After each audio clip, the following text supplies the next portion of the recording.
May mga ganyan tao no, di ba? Pag-usapan natin, bilang mga trader, ang travel po is a luxury, no? Okay? Hindi po need yan. It's not a need, it's a want.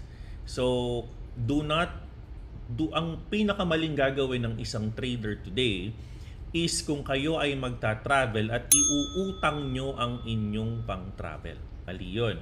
Mali yun. Kasi syempre, if you have an obligation to pay, for your travel, dapat yung travel mo may purpose. Dapat may na-achieve ka. Meron kang return of investment. Pero kung nagliwaliw ka lang dun, may mga ganyan tao no, di ba? Pag-usapan na lang ko. May ganyan tao, mga post-post, mga nasa Boracay.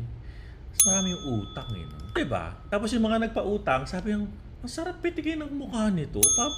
Pabora-bora, marami ka palang utang no? Siyempre magpapautang. Di ba? Mga ganyan mga tao no? Hindi ko alam saan kumukuha ng mukha yung mga yan.